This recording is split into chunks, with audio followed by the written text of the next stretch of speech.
Okay. Alright, Dalton. I apologize in advance for my videoing skills.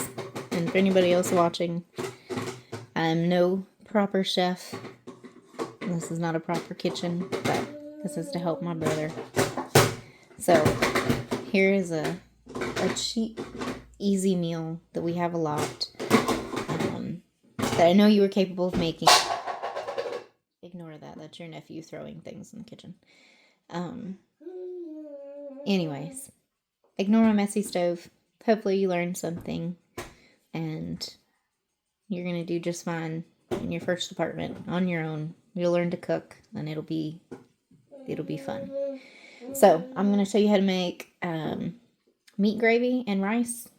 It's simple, it's easy, it's cheap. I love it. So, rice is going to go in that pot. Meat gravy is going in the cast iron. Okay. First rule about rice. First off, so I'm doing these two burners closest together because it's my simmer burner and my power burner. So it just makes sense, right? All right. Anyways.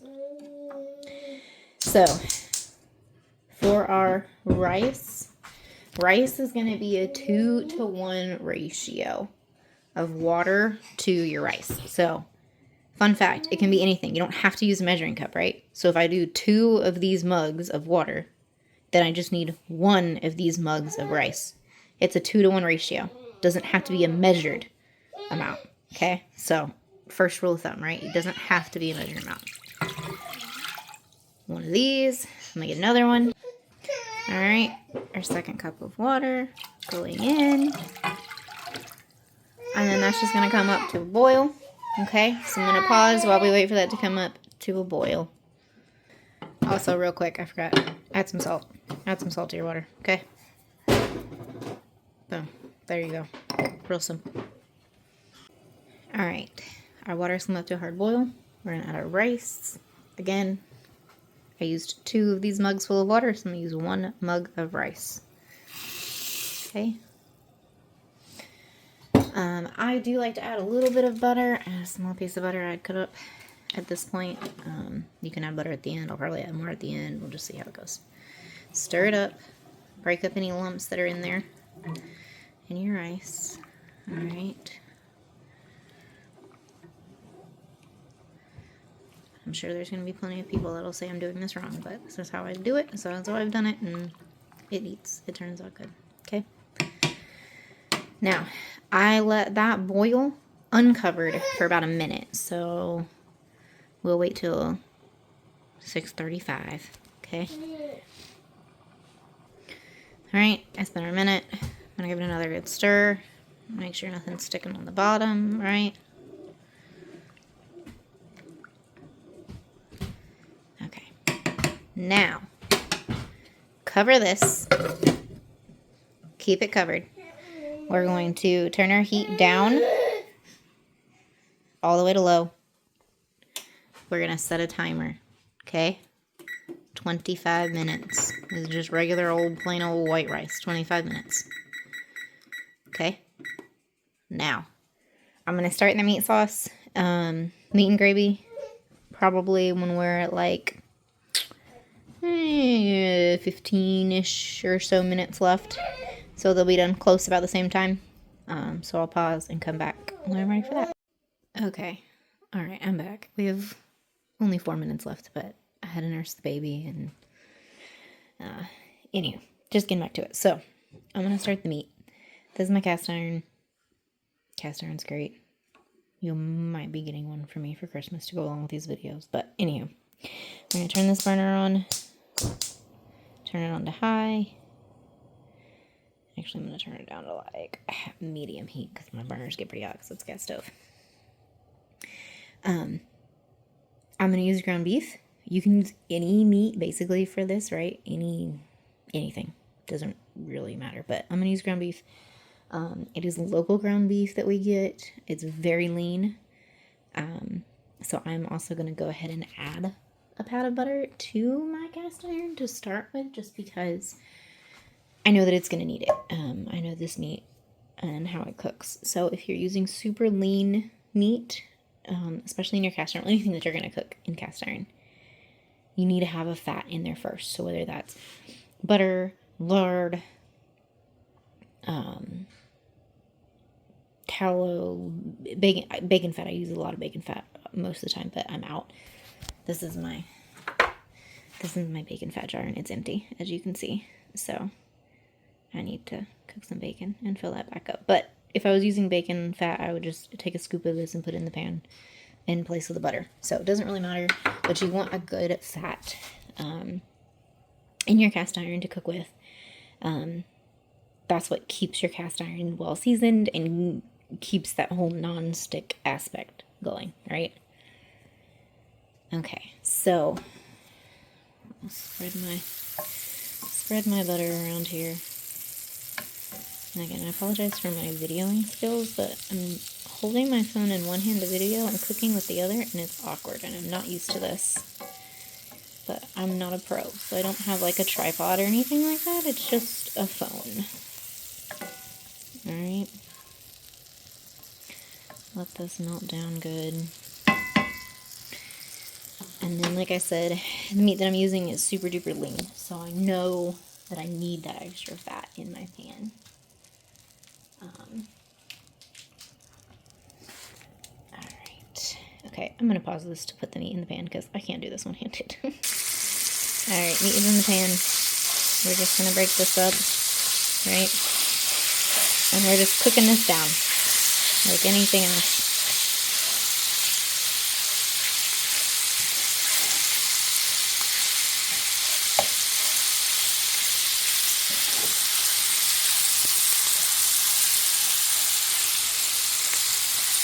I don't have one of those cool, like, meat smasher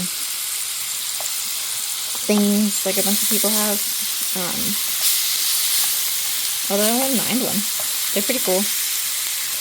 They would be useful, I guess, but wooden spoon, wooden spatula is what's your friend. Especially with cast iron, any kind of pan really, right? Because, like, even this pan, you don't want to scratch it. So if you use metal utensils, it's going to scratch up your pans. So my suggestion is always wooden utensils. Plastic works too, but plastic can melt. Ask me how I know. If you just leave it on the edge of a hot pan, it can melt. So I like to use wooden utensils. Most of my utensils are wood. I do have some that are silicone. A lot of my like baking stuff is silicone. But wood is always nice. Alright, so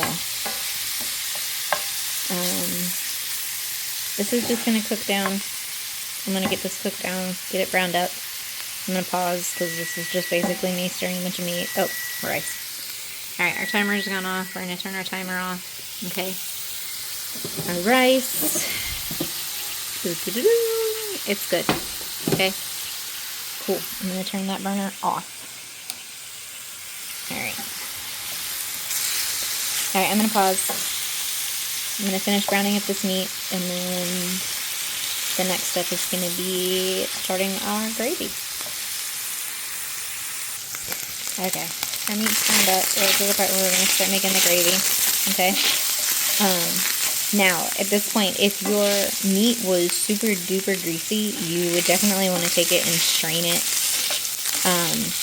This is not, like I said before, it's really lean meat. Local beef ribeye that's really lean. So I'm not going to strain it. I'm just going to kind of push it all to the sides. And I'm going to start my my roux for my gravy kind of in the middle. I'm sure plenty of people are going to comment and tell me there's some other way to do this and this is wrong. But again, this is how I've always done it and it works. So I've kept my family alive for a long time like this. My oldest is 11 and she still eats it. So, alright. First thing you're going to do is butter. And this is just really simple plain gravy, so you don't need to,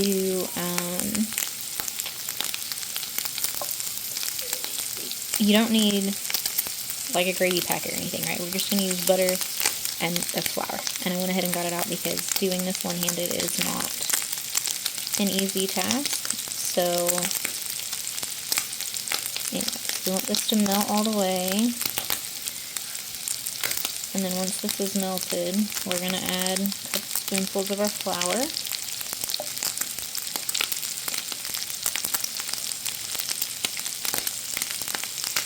Alright, good enough. Okay. So, off to the side. Alright. Flour.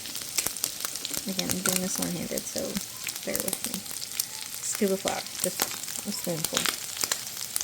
I'm probably not even going to want to use all of that. Dang, come on. I don't want the whole thing to fall. Oh well. Alright. There we go. Okay. And then you're going to mix this up with your butter and your fat from your pan. I did too much flour, but that's okay. Get that mixed up. And then water. I'm going to add a little bit of water because I added too much flour to start with, but you want it to look like that. See that part? You want all of it looking like that. That's how you want your roux to look. But I did too big of a scoop of flour to start with and not enough butter, but that's okay. We're just going to add some water. We'll get it to where we want it. Alright.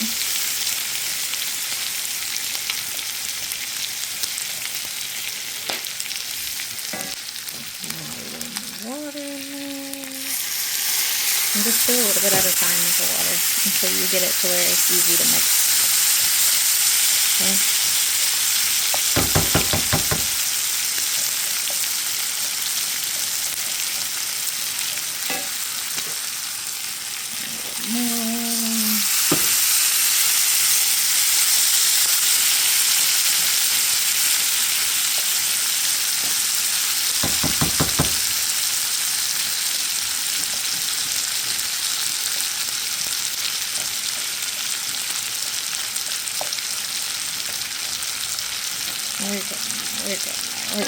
We're getting there. No more water.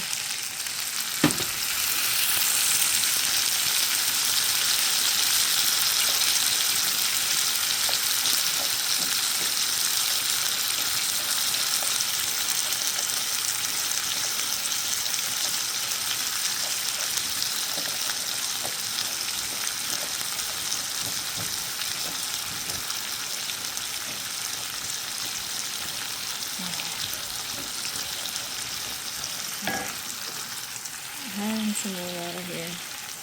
I'm going to go ahead and really start mixing it up. Okay. It's okay. It's my home kitchen. It's alright, guys. Don't freak out.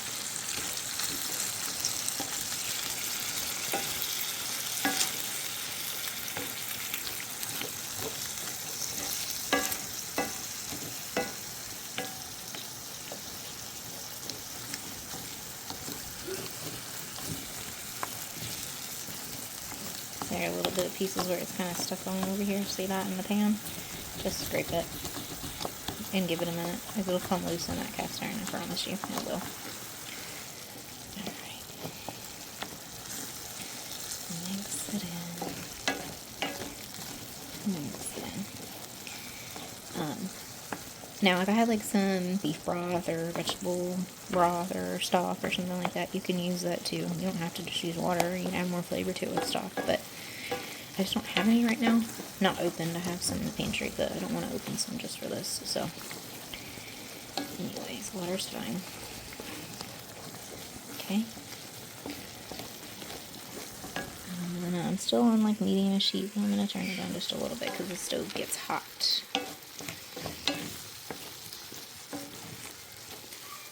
Alright. Now, as you can see, it's pretty thick, right? You see it on the back of the spoon? There we go. It's a fairly thick gravy. I'm going to add a little bit more water, not a whole lot, but a little bit more. Mix that in good.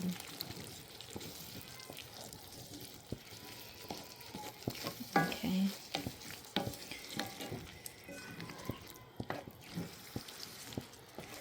Now,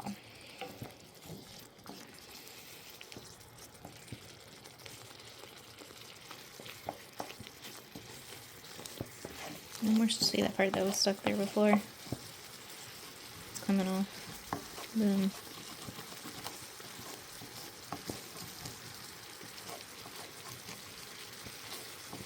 There. That's just the seasoning from the ground beef where it got stuck. Alright. All of this mixed up good. Okay, so to season this, I'm just going to use, I'm going to get them one-handed. Garlic powder. Ooh. Hold on. Okay, I'm going to show you everything, and then I'm going to pause to put it in there. Garlic powder is one thing I'm going to use.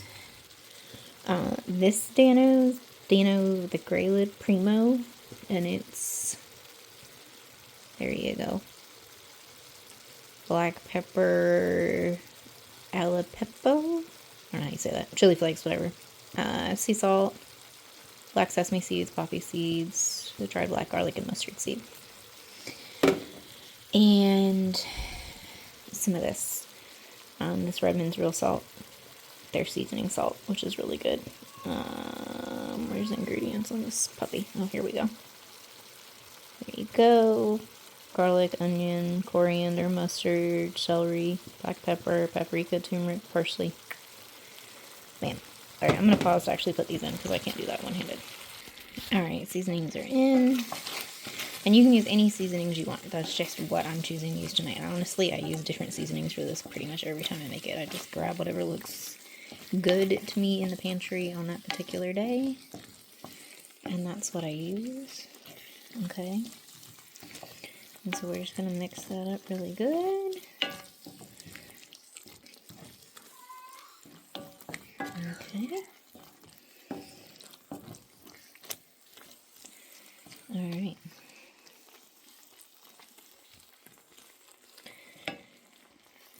And that's pretty much it for the meat, okay? I'm going to pause and move the stuff off my stove. Alright, so you could really stop at this point if you wanted to. And you're just going to dish out your rice and put some meat gravy on top of it. I'm going to do a can of peas. Oops, some fell in there. I'm going to do a can of peas. Because your niece likes peas. That was the dogs. Don't mind them.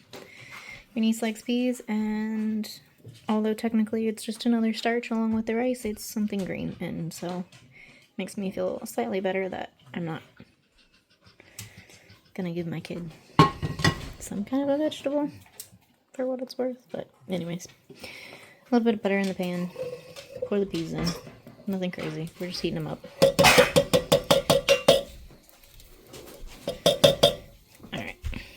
Alright, so I do add a little bit of onion salt to the peas, but that's it. Nothing else, just onion, salt, and butter. Alright, our peas are warmed up. Cool. We're gonna make a plate. We got our rice. Watch Food Network. Again, I'm doing this one-handed, guys, so bear with me. Okay, I'm really Did making a everything mess. she's telling you, watch Food Network. Here's your niece's advice for learning how to cook. Alright. I'm gonna do a little bit more of this plate's for my husband. He'll eat more. Alright. Get your rice. I'm gonna use the same spoon for my peas. Remember, it's okay. It's my home kitchen, guys. It doesn't matter. Back on there. I'm gonna make a mess with this. Alright, I gotta pause because I can't undo the meat one-handed. Okay, I cut the meat onto the rice. And then I just put peas on the top. Like so. Da, da, da, da. And there you go. That's it. I mean, it doesn't look super duper appetizing, but I promise you it tastes really good. It's filling.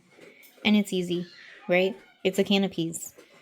Rice. Buy the big bulk bag of rice. That's the best thing that you can do. Trust me. Most cost efficient.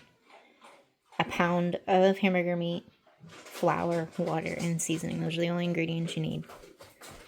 Okay? You got this. You're going to learn how to cook, and you're going to be great at it. Alright. Love you.